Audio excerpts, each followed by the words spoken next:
और इस बीच एक और बड़ी जानकारी मिल रही है। राजस्थान से खबर सामने आ रही है, जहां 9 मई को ब्लैकआउट घोषित कर दिया गया है। जैसलमेर बाड़मेर में आज ब्लैकआउट रहेगा। कल सुबह 6 बजे तक ब्लैकआउट रहेगा और जोधपुर में आज रात 12 बजे से सुबह 4 बजे तक ब्लैकआउट रहेगा। बीकानेर, श्रीगंगानगर, हनुमानगढ़ में शाम 7 बजे से ब्लैकआउट रहेगा और अंधेरे में अब यह पूरा क्षेत्र रहेगा। ब्लैकआउट किया गया है और साथ ही आपको बता दें कि राजस्थान में ब्लैकआउट घोषित कर दिया है। जैसलमेर बाड़मेर में आज ब्लैकआउट रहेगा और जैसे जैसे शाम का समय आ रहा है, अब ये जो है अब कहीं ना कहीं ब्लैकआउट की तस्वीर है और कल सुबह 6 बजे तक ये ब्लैकआउट इसी तरीके से रहेगा। जोधपुर में आज रात 12 बजे से लेकर के सुबह 4 बजे तक ब्लैकआउट रहेगा। बीकानेर, श्रीगंगानगर, हनुमानगढ़ में शाम 7 बजे से ब्लैकआउट रहेगा, यानी कि अब से 1 घंटे बाद बीकानेर, श्रीगंगानगर और हनुमानगढ़ में भी ब्लैकआउट किया जाएगा।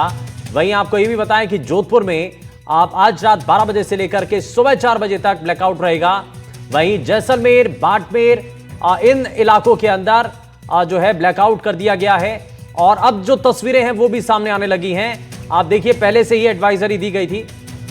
यह बताया गया था कि आपको अपने घरों में ही रहना है।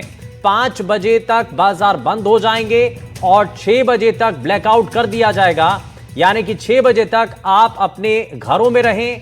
आवाजाही जो है पूरी तरीके से बाधित हो जाएगी, प्रतिबंधित हो जाएगी और आप जो है सेफली अपने घरों में पहुंच जाएं।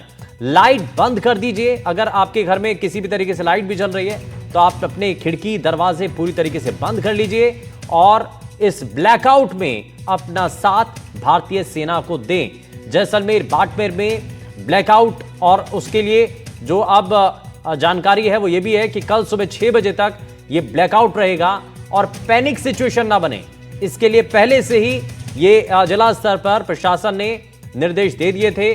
और उसके बाद अब अलग अलग इलाकों में राजस्थान की, क्योंकि एक बड़ी लंबी सीमा है, 1000 किलोमीटर से ज्यादा की अंतर्राष्ट्रीय सीमा से ये राजस्थान के कई ऐसे जिले हैं जो कि लगते हैं, इसलिए इन जगहों पर बहुत ज्यादा सख्ती और जो है एहतियात यहां पर बरती जा रही है। इनपुट एडिटर सुशांत पारिक हमारे साथ जुड़ गए हैं। सुशांत, बहुत एहतियाती कदम यहां पर उठाए जा रहे हैं। 5 बजे से बाजार बंद, 6 बजे से ब्लैकआउट, सुबह अगले दिन तक 6 बजे तक ब्लैकआउट रहेगा। इससे जुड़ी और क्या जानकारी मिल रही है? देखिए शुभेंदु, बाड़मेर और जैसलमेर में कल जिस तरह के हालात थे उसके बाद अभी ब्लैकआउट शुरू हो गया है दोनों ही जिलों में और 5 बजे से ही बाजारों को बंद करवाने की प्रक्रिया शुरू कर दी गई थी। प्रशासन ने पहले से अलर्ट कर दिया गया था और जिस तरह की तनाव की स्थिति कल आपने देखी थी तो पूरा एहतियात बरते हुए है प्रशासन और 12 घंटे का ब्लैकआउट रहेगा। इस ब्लैकआउट के दौरान तमाम जो जरूरी कदम उठाने हैं उसके लिए नागरिकों से अपील पहले भी की जा चुकी है, हम भी लगातार अपील कर रहे हैं। और इसके साथ साथ जोधपुर की बात की जाए तो जोधपुर में 12 बजे रात से लेकर सुबह 4 बजे तक ब्लैकआउट रहने वाला है और बीकानेर में, गंगानगर में और हनुमानगढ़ में भी ब्लैकआउट रहेगा, वो शाम 7 बजे से शुरू होगा। तो कुल मिलाकर सीमावर्ती जिलों में ब्लैकआउट जारी रहेगा। ये अभी आज का ब्लैकआउट का कार्यक्रम जारी हुआ है, हो सकता है आने वाले दिनों में से कंटिन्यू किया जाए। मुख्यमंत्री ने जो बैठक ली है उसमें इस बात को लेकर भी चर्चा हुई और सभी मंत्रियों को कहा गया है कि आप अपने अपने प्रभार वाले जिलों में जाइए, जो भी जरूरी संसाधन चाहिए सेना को, प्रशासन को मुहैया करवाइए और सरकार के साथ तालमेल बनाने की कोशिश करिए। किसी भी प्रकार की कोई भी मदद चाहिए, सरकार उसके लिए तैयार है और सेना के साथ कोऑर्डिनेशन बनाकर रखना है।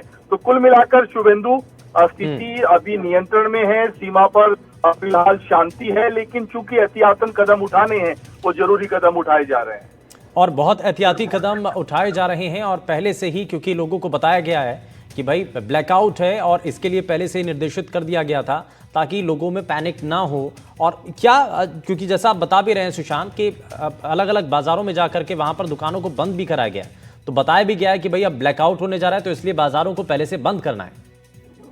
देखिए शुभेंदु, हमने देखा था कि ब्लैकआउट का रिहर्सल इसीलिए जरूरी था, जो परिस्थितियां उपजी उससे एक दिन पहले ब्लैकआउट जो करवाया गया उससे लोगों को अभ्यास भी हो गया था, लोगों को अवेयरनेस भी हो गई थी, लोगों को मीडिया के माध्यम से, प्रशासनिक के अधिकारियों के माध्यम से पता चल गया कि क्या क्या नहीं करना है और क्या क्या करना है। वो सारी तमाम जानकारियां लोगों के पास है और लोग अवेयर भी हैं, खासतौर पे सीमावर्ती जिलों के बहुत सारे ऐसे बुजुर्ग हैं जिन्होंने पिछले कई युद्धों को देखा है और उस दौरान ब्लैकआउट का भी उन्हें एक्सपीरियंस है, और नई पीढ़ी ये समझती है अच्छे से कि कैसे प्रशासन का, सेना का, सरकार का सहयोग करना है। तो ब्लैकआउट की पालना में कहीं किसी प्रकार की कोई कोताही नहीं है, लेकिन उसके बावजूद पुलिस की टीमें, स्थानीय प्रशासन की टीमें लगातार अवेयर भी कर रही हैं और अपील भी कर रही हैं। ठीक है, बहुत शुक्रिया सुशांत पारेख इस पर जानकारी देने के लिए।